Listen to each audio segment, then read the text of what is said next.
तो दोस्तों Q&A की एक नई वीडियो में आप सबका स्वागत है। जिन साथियों ने हैशटैग बोलो राजगुरु जी के साथ मुझसे सवाल पूछे हैं, उन्हीं सवालों के जवाब इस वीडियो में देने वाला हूं, तो आप वीडियो के साथ वो बने रहे। नमस्कार साथियों, मैं हूं आपका अपना साथी राजगुरु जी और आप देख रहे हैं राज स्कूल हेल्प यूट्यूब चैनल। तो चलिए दोस्तों, आपके सवालों का सिलसिला शुरू करते हैं। और आज के हमारे पहले साथी हैं जिन्होंने सवाल पूछा और नाम है इनका बूम ब्रो, और ये पूछ रहे हैं, नमस्कार राजगुरु जी, सर्वप्रथम आपका बहुत बहुत धन्यवाद, आपके वीडियो से हमें अत्यंत सहायता करते हैं। तो बूम ब्रो, आपको भी हमारी तरफ से नमस्कार और बहुत बहुत धन्यवाद। बस आप अपना प्यार और सपोर्ट हम पे इसी तरह से वो बनाए रखिएगा और हम भी आपसे वादा करते हैं कि लगातार इसी तरह से हम आपको एजुकेशनल जो इन्फॉर्मेशन है वो देते रहेंगे। अब इनका सवाल ये है, यदि कोई बालक राजस्थान बोर्ड कक्षा 10 में प्रथम आता है पूरे राज्य में, तो उसको उपहार स्वरूप क्या मिलता है? बूम ब्रो ने बहुत ही अच्छा सवाल पूछा है। तो बूम ब्रो, मैं आपको कहना चाहूंगा, देखिए आरबीएसई बोर्ड अजमेर के द्वारा मेरिट वाला जो सिस्टम है वो तो कब का ही खत्म किया जा चुका है, लेकिन फिर भी बोर्ड के द्वारा टॉप 3 स्टूडेंट को मेडल और स्कॉलरशिप है वो दी जाती है। अब देखिए, मेडल के लिए तो बोर्ड है अपने आप आपको सूचित कर देगा। जब भी बोर्ड के द्वारा कोई समारोह या प्रोग्राम आयोजित किया जाएगा तो उसकी तो आपको टेंशन नहीं लेनी है। रही बात यहाँ पे स्कॉलरशिप की, तो देखिए बोर्ड के द्वारा टॉप स्टूडेंट को स्कॉलरशिप है वो भी दी जाती है और इसके लिए आपको आवेदन करना पड़ेगा। और आवेदन का जो प्रारूप या फॉर्मेट है आपको हमारी वेबसाइट पे मिल जाएगा। हमारी वेबसाइट का नाम है www.rajguruji.com। हालांकि अभी तक हमने इसको वेबसाइट पे अपडेट नहीं किया, आपने याद दिला दिया, इसके लिए आपके लिए बहुत धन्यवाद, क्योंकि हाल ही में हमने हमारी वेबसाइट को अपडेट किया। जल्दी अपडेट कर दिया जाएगा, आज रात देर रात तक उसे अपडेट कर दिया जाएगा। आवेदन प्रारूप को डाउनलोड कीजिएगा और जहां से आपने कक्षा 10वीं या फिर कक्षा 12वीं पास की है उस स्कूल से आपको प्रमाणित करवाना, चाहे गई सूचना आपको भरनी है। उसके बाद वो आवेदन फॉर्म है आपको बोर्ड बाय लेटर भेजना है या बाय पोस्ट आपको भेजना है बोर्ड के एड्रेस पे, ठीक है। तो फिर जो स्कॉलरशिप है आपके अकाउंट में है, हर साल वो आती रहेगी। शायद आप समझ गए होंगे। अगर इसके अलावा भी आपको इसको लेके कोई सवाल है तो आप मुझे इंस्टाग्राम पे वो पूछ सकते हैं। चलिए अगले साथी का सवाल लेते हैं और नाम है इनका सतीश शर्मा। और भैया सतीश शर्मा ने तो सवाल बहुत बड़ा पूछा है और इस सवाल को पढ़ूंगा तो तकरीबन मुझे 5 मिनट लग जाएंगे, लेकिन फिर भी थोड़ा सा मैं पढ़ना चाहूंगा। सर 2008 से सेकेंडरी स्कूल रन कर रहे हैं, हिंदी मीडियम, इंग्लिश मीडियम भी स्टार्ट करने का प्रोसेस क्या होगा? क्या फिजिकल इंस्पेक्शन होगा? उस टाइम 2008 और आज में काफी डिफरेंस है। तो भैया मैं इनकी बात समझ गया, सवाल समझ गया। तो सतीश शर्मा मैं आपको कहना चाहूंगा, देखिए स्कूल की मान्यता से संबंधित हर साल मैं काफी वीडियो बनाता हूं। आप YouTube पे जाके सर्च कर लेना स्कूल मान्यता बाय राजगुरु जी, तो आपके सामने हमारे सारे वीडियो आ जाएंगे।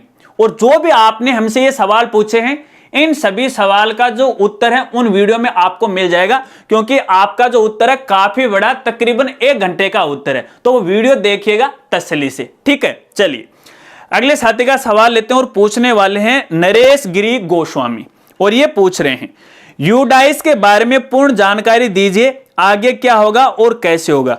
तो नरेश गिरी गोस्वामी, मैं आपको कहना चाहूंगा अच्छा सवाल आपने पूछा है। बहुत सारे साथियों ने इस बारे में पूछा है, क्योंकि फिलहाल यहाँ पे सेशन 2022-23 की यूडाइस प्लस पोर्टल पे स्कूल की प्रोफाइल और टीचर का जो मॉड्यूल है वो एक्टिव है। लेकिन यहाँ पे एक बड़ी समस्या आ गई है अपने राजस्थान में। समस्या ये आ गई है क्योंकि यूडाइस प्लस पोर्टल पे इस बार जो अपने प्राइवेट स्कूल का पोर्टल पीएसपी पोर्टल और गवर्नमेंट स्कूल का जो शाला दर्पण पोर्टल है उसको सिंक करना था। अब उसमें सिंक करने में यहाँ पे दिक्कत आ रही है, इसलिए यहाँ पे स्टूडेंट की डाटा एंट्री नहीं हो पा रही है, तो ये दिक्कत आ रही है। तो आप इसके लिए थोड़ा सा वेट कीजिएगा, क्योंकि हमने हाल ही में यूडाइस से उनसे बात की थी, तो इस समस्या का जल्द समाधान वो कर लिया जाएगा। और जो अदर स्टेट हैं उनमें ये प्रोसेस चल रही है, तो आप थोड़ा सा वेट कीजिएगा। जैसे ही इसके बारे में अपडेट आएगा तो नई वीडियो है तुरंत मैं अपलोड कर दूंगा, नो टेंशन रहेगा, ठीक है। चलिए अगले साथी का सवाल लेते हैं और पूछने वाले हैं थानोस टीवी, और ये पूछ रहे हैं सर 8th और 5th बोर्ड बच्चों की डिटेल में डीओबी चेंज कैसे करें, पोर्टल पर डीओबी एडिट नहीं हो पा रही है।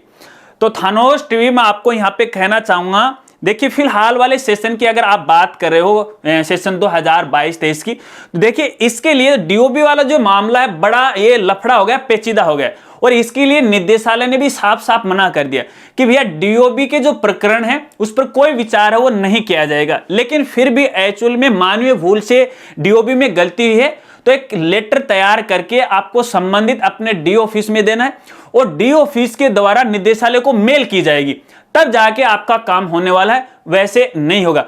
फिर भी अगर ऐसा मान लीजिए कोई मानवीय भूल होती है, जैसे कोई मंथ हो गया, जैसे 7 तारीख है और 8वां महीना है, तो 8 तारीख होगी, 7वां महीना हो गया, तो एक मानवीय भूल होगी। अगर इस तरह की समस्या है तो आपको पीएसपी पोर्टल की जो हेल्प मेल है उस पर आपको मेल करना चाहिए और जितने भी जो प्रूफ हैं वो प्रूफ आपको उनको देने चाहिए। और लेकिन यहां पर एक और जानकारी आपको देना चाहूंगा, देखिए यहां पे पोर्टल पे आधार से वेरिफिकेशन हो रखा है, तो डीओबी वाला तकरीबन मामला है वो आधार से सही हो जाती है। एक बार आप ट्राई कीजिएगा, लेकिन आधार कार्ड में भी डीओबी जो आप चाहते हो वो होनी चाहिए, तकरीबन हो जाता है। ठीक है, काफी सारे स्कूल साथियों की मैंने इसी तरह से मदद है वो की है। चलिए अगले साथी का सवाल लेते हैं और पूछने वाले हैं लता गौर, और ये पूछ रहे हैं गार्गी पुरस्कार में फॉर्म भरना है 2020-21 में क्लास 10 का अभी तक फीस किस्त नहीं आई है और सेकंड भी जानकारी देना सर। तो लता गौर मैं आपको कहना चाहूंगा ये जो सवाल है काफी सारी लड़कियों का है, तो यहाँ पे देखिए जो फर्स्ट किस्त है वो तो तकरीबन आ चुकी है। अगर आपने ऑनलाइन आवेदन फॉर्म भरा, अगर फिर भी आपकी नहीं आई है तो एक बार आपको हेल्पलाइन पे है वो बात करनी चाहिए। ठीक है, आपका भरा हुआ जो आवेदन पत्र है आप मुझे मेल कीजिएगा, पहले आप कोशिश कीजिएगा, फिर आप मुझे मेल कीजिएगा, इंस्टाग्राम पे मुझे जानकारी दीजिएगा, तो आपकी जो समस्या है संबंधित डिपार्टमेंट तक पहुंचाने की हम कोशिश करेंगे। और सेकंड किस्त की बात है तो फिलहाल देखिए सेकंड किस्त आना शुरू नहीं हुए, क्योंकि हाल ही में आवेदन फॉर्म है वो कंप्लीट हुए हैं, तो जल्द उसकी प्रोसेस है वो शुरू हो जाएगी। इस बारे में कोई नया अपडेट आएगा तो आगे की वीडियो के अंदर मैं आपको जरूर है वो जानकारी दूंगा। चलिए अगले साथी का सवाल लेते हैं और पूछने वाले हैं उत्कर्ष वर्मा, और ये पूछ रहे हैं sir ji government school 12th class scholarship कैसे मिलेगी, फॉर्म कहां से भरे। तो उत्कर्ष वर्मा मैं आपको कहना चाहूंगा यदि आप गवर्नमेंट स्कूल में पढ़ रहे हो तो जितनी भी जो स्कॉलरशिप है अपने स्टेट लेवल की, तो उन सभी का जो आवेदन है स्कूल की तरफ से ही होता है। तो ऐसे में आपको अपने स्कूल से वो संपर्क करना चाहिए, वहीं से आपको आवेदन करना चाहिए और चाही गई सूचना और दस्तावेज है उनको आपको यहाँ पे देना चाहिए। ठीक है, चलिए अगले साथी का सवाल लेते हैं और पूछने वाले हैं चाणक्य नथिंग, और ये पूछ रहे हैं सर 2018-19 सेशन की फीस पीएसपी पोर्टल पर फीस निर्धारण में सभी क्लास की फीस 0 भर गई थी। हाँ, सवाल बहुत बड़ा पूछा लेकिन इनका सवाल मैं समझ गया हूं। तो चाणक्य नथिंग में आपको कहना चाहूंगा यदि पीएसपी पोर्टल पे आपने अभी तक फीस अपडेट नहीं की है तो भैया फिलहाल आप अपडेट भी नहीं कर पाओगे, लेकिन फिर भी आपको कहना चाहूंगा कि आपको संबंधित अपने डी ऑफिस से एक बार है व्यक्तिगत जाके संपर्क करना चाहिए कि हम फीस है वो अपडेट नहीं कर पाए। तो हो सकता है यदि उनकी आईडी पे अनलॉक का सिस्टम है, अभी फिलहाल लॉक नहीं हुआ उनकी तरफ से भी, तो शायद वो अनलॉक कर दे, तब आप अपनी जो प्रोफाइल है वो अपडेट कर सकते हो भैया फीस वाली।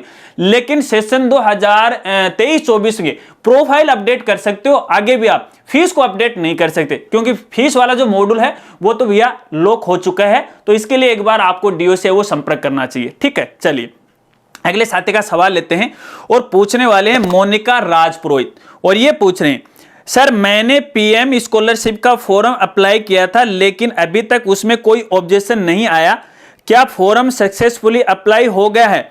तो मोनिका राजपुरोहित देखिए मैं आपको कहना चाहूंगा फॉर्म सबमिट करते ही वो रिजेक्ट नहीं होता है। देखिए यहाँ पे जो कैंडिडेट आवेदन करता है उसकी एक लास्ट डेट होती है और उसके बाद कार्यालय की भी एक डेट होती है। उस डेट के अंदर उस प्रोसेस को उन्हें फॉलो करना पड़ता है या आवेदन का वेरिफिकेशन करना पड़ता है। तो वो जो कार्यालय है वो अपने आप वेरीफाई करेंगे। अगर उसके स्टेटस को आपको चेक करना है तो अपनी आईडी से जहां से आपने आवेदन किया उसमें उसका लगातार आप अपना जो स्टेटस है वो चेक करते रहेगा। हो सकता है कि आपका आवेदन फॉर्म है वो 2 महीने बाद चेक हो या 1 महीने बाद चेक हो, तो लगातार आपको स्टेटस चेक करना पड़ेगा। फिलहाल की स्थिति में आवेदन करते हम ये नहीं कह सकते कि वो वेरीफाई हुआ है या फिर रिजेक्ट हुआ, शायद आप समझ गए होंगे। चलिए अगले साथी का सवाल लेते हैं। भैया सवालों का सिलसिला तो यहाँ पे कंप्लीट हो चुका है और आशा करता हूँ कि शायद आपके सभी सवालों के जवाब आपको मिल गए होंगे।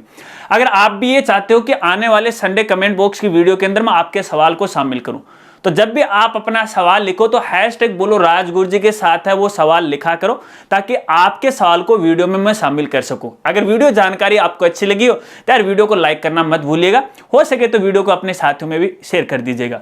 तो मिलते हैं फ्रेंड्स अगले एक नई वीडियो के साथ, तब तक के लिए जय हिंद, जय भारत।